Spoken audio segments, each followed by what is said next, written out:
네, 김명환입니다. 오늘도 같이 말씀 묵상하겠습니다. 데이비드 차, 손선미, 제시카 윤, 이런 사람들의 근본적인 문제가 무엇일까요? 자신만이 직통 계시를 받는 자라고 하는 것이죠. 이렇게 말하면 사람들이 마구 속고 따르기 때문입니다. 데이비드 차는 서울대를 나왔다고 했는데요. 그 이유가 있습니다. 왜 그랬을까요? 사람들이 자신을 인정하고 따르게 하려고 한 것이죠. 서울대만큼 한국 사람들에게 쉽게 먹히고 순수하게 추종하게 할 학력이 없습니다. 게다가 영적으로는 자신에게 하나님 음성이 들린다고 하면 어떨까요? 사람들이 더 따를 겁니다. 아무런 검증도 필요 없고, 할 수도 없죠. 전혀 의심하지 않을 겁니다. 데이비드 차는 북한 선교를 해야 한다, 이렇게 이야기했습니다. 그러면서 사람들에게 헌금을 요구했죠. 한 달에 한 30억 정도 들어왔다고 하죠. 하나님이 자신에게 책을 쓰라고 했다면서 목차도 예수님이 알려주셨다, 이렇게 이야기했습니다. 마지막 신호, 마지막 성도, 그렇게 쓰인 줄 알았는데 다 표절이었죠. 그리고 두잇이라고 하는 책도 나왔죠. 베스트셀러였습니다. 그런데 그 책도 자신이 쓴 것이 아니라 내연녀가 쓰도록 도와주었다라고 하죠. 사람들이 이렇게 따르고 후원한 것은 바로 직통 계시, 그 계시를 받았다라고 했기 때문에 따랐던 것이죠. 주님의 뜻에 같이 동참하기를 원하는 사람들이 있었습니다. 신사도 이단들의 특징이 무엇인가요? 바로 이렇게 직통 계시로 자신이 은사를 받았고 특별한 능력이 있다라는 것을 강조하고 사람들을 속이는 것이죠.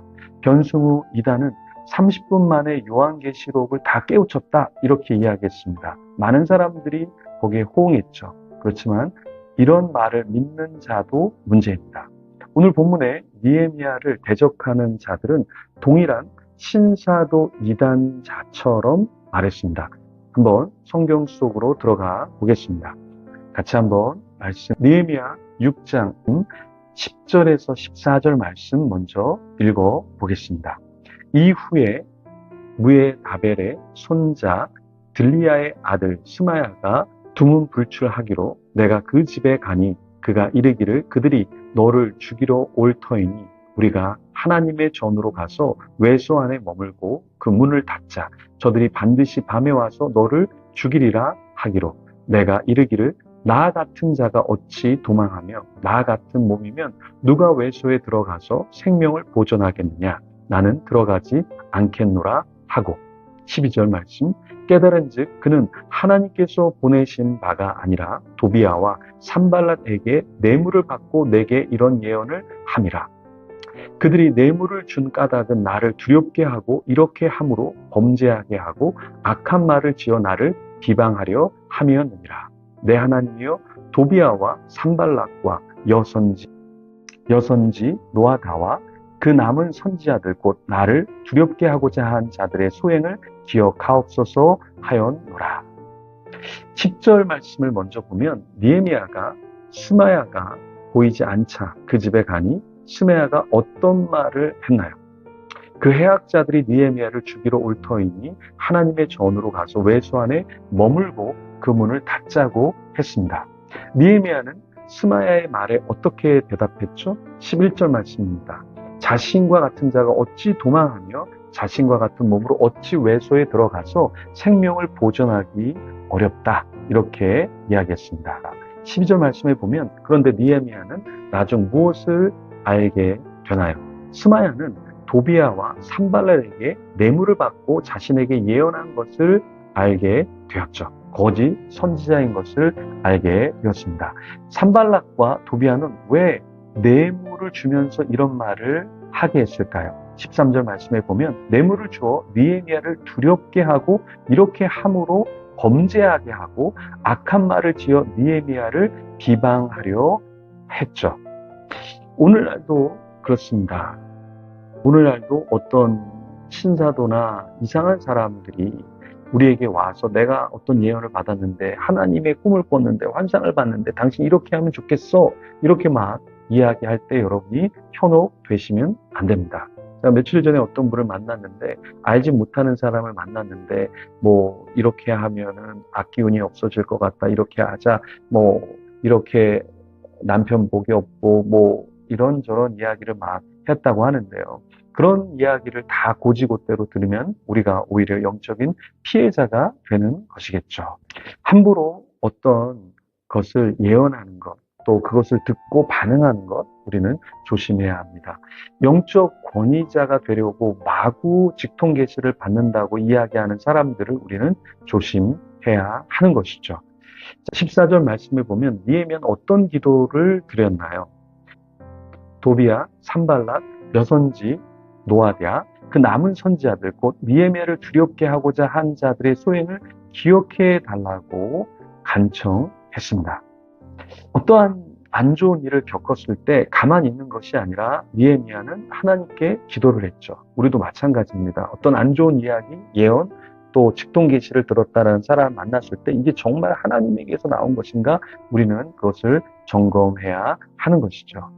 나 자신은 나를 향해 두렵게 하고 이상하고 악한 말을 하는 자를 우리는 대항해야 되는데, 이럴 때 어떤 기도를 하나님께 드려야 할까요? 15절에서 19절 말씀 우리가 같이 묵상해 볼 텐데요. 15절 말씀에 보면 성벽 역사가 얼마 만에 마쳤다고 했죠? 52일 만에 끝났다고 했습니다. 52일 동안 꾸준히 성벽을 재건했던 것이죠. 성벽 재건이 마치자 대적자들이 어떻게 되었죠? 16절에 보니까 다 두려워했습니다. 크게 낙담했습니다. 그럼 왜 대적자들이 낙담했을까요? 16절에 그것에 대해서 이야기하는데, 하나님께서 이 역사를 이루신 것을 알고 있었죠. 그리고 자신들이 대적했던 것에 대해서 이제는 자신들이 책임을 져야 하기 때문에 두려워했던 것입니다. 그때 유다의 귀족들이 여러 번 도비아에게 편지하였고, 도비아의 편지도 그들에게 이르렀는데요. 도비아는 어떤 자였죠? 도비아는 아라의 아들 시가냐의 사위였죠.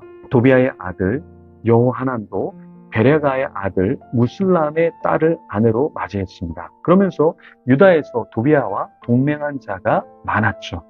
그런 도비아는 니에미아를 대적한 인물이었습니다. 사람들이 도비아의 선행을 니에미아 앞에 말하고 니에미아 말도 도비아에게 전하자 도비아는 니에미아에게 편지해서 무엇을 하고자 했나요? 니에미아를 두렵게 하고자 했습니다.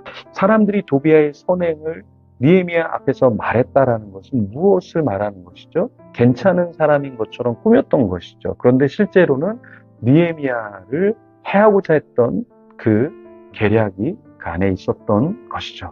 우리도 마찬가지입니다. 나 자신이 하나님 앞에서 열심히 섬길 때 누군가 와서 하나님의 사람인 척 포장할 수 있고, 또 우리를 위하는 척 하면서 우리가 하는 일을 멈추게 할 수 있다는 거예요. 그럴 때 우리는 어떻게 이겨낼 수 있을까요? 니에미아는 하나님께 기도했고, 하나님 앞에서 자기에게 주어진 길을 멈추지 않고 52일 동안 꾸준히 성벽을 재건했던 것이죠. 우리도 마찬가지입니다. 내가 왜 이 일을 하는지, 그리고 왜 이 선행을 해야 될지, 하나님이 무엇을 원하시는지 그것을 들을 수 있고 알아야 하는 것이죠.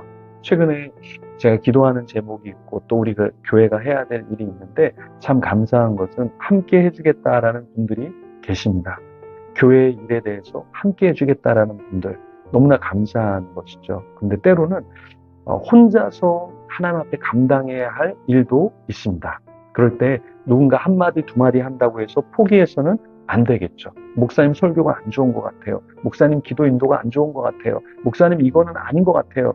그런 이야기를 들었을 때 사람의 판단이 중요한 것도 있지만 하나님의 판단은 어떤 것인가, 그 음성을 듣고 우리는 결정을 해야 되겠죠.